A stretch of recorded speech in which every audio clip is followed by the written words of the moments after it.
Shalom Bapak Ibu yang dikasihi Tuhan, kita akan baca dan merenungkan kebenaran firman Tuhan. Sebelumnya kita berdoa. Bapa di surga, kami bersyukur mendapat kesempatan untuk membaca dan merenungkan kebenaran firman-Mu. Kami memohon Roh Kudus menolong kami untuk dapat memahami. Bahkan lebih dari itu, memampukan kami untuk menjadi pelaku dari kebenaran firman yang kami baca dan renungkan. Kami mohonkan ini dalam nama Yesus Kristus Tuhan kami. Amin. Saya akan berbicara mengenai hidup dalam rencana Tuhan. Bacaan terambil dari Yohanes 9 ayat 1-3. Perikopnya adalah orang yang buta sejak lahirnya. Saya bacakan untuk kita semua. Waktu Yesus sedang lewat, ia melihat seorang yang buta sejak lahirnya. Murid-muridnya bertanya kepadanya, "Rabi, siapakah yang berbuat dosa? Dia sendiri atau orang tuanya? Sehingga ia dilahirkan buta?"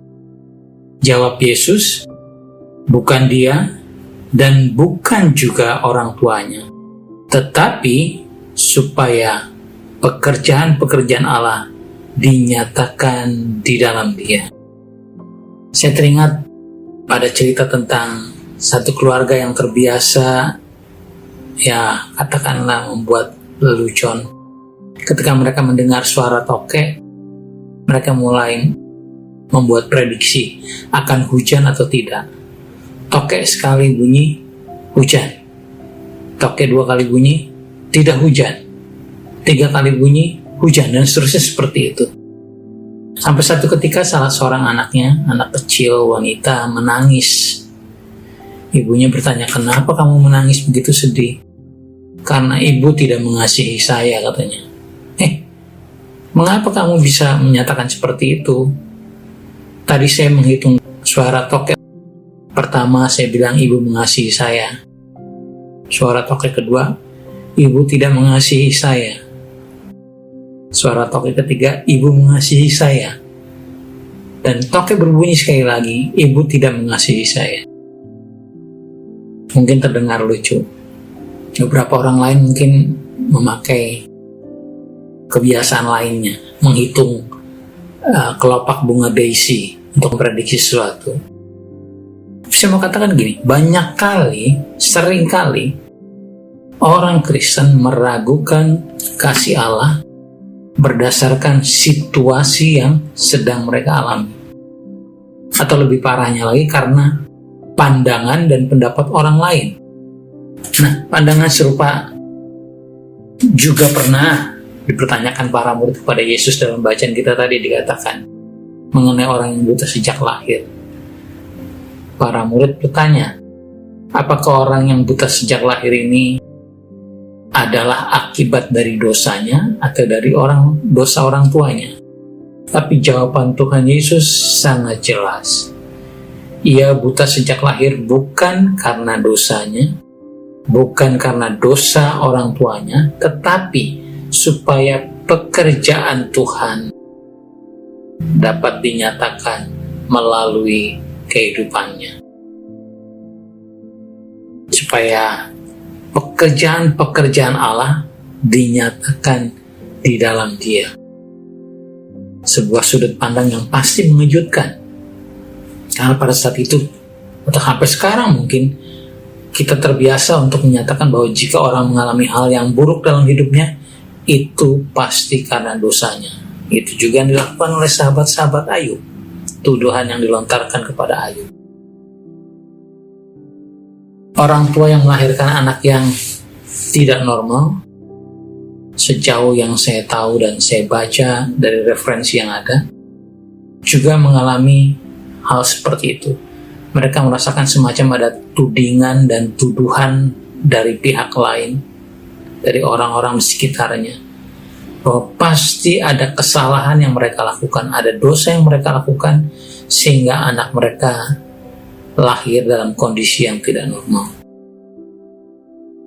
Dan tekanan itu mungkin juga kemudian berpengaruh pada sikap mereka. Dan sikap mereka kemudian berpengaruh pada kondisi mental anaknya. Cara mereka menyikapi anak mereka, dan kemudian cara anak melihat gambar dirinya. Sangat beruntung jika para orang tua tidak terbelenggu dengan tuduhan atau tudingan klise dari orang-orang di sekitar mereka, sehingga mereka dapat membesarkan juga anak-anak mereka dan tidak hidup berdasarkan situasi atau pandangan dan pendapat orang lain.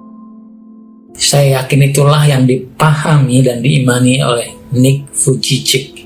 Pada akhirnya tentu saja, pada awalnya dia pun pasti mempertanyakan bagaimana ia dapat berbeda dari anak-anak lain.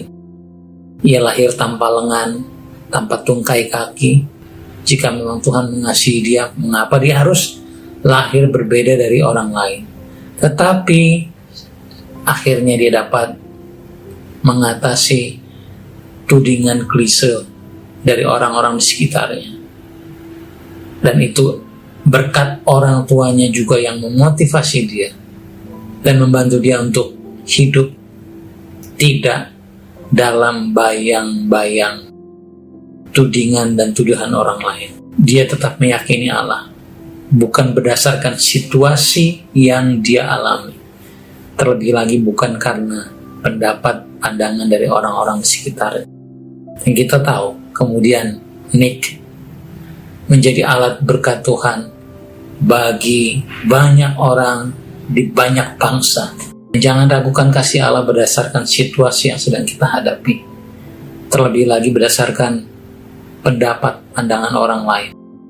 Karena Alkitab dengan jelas menyatakan bahwa Allah mengasihi kita.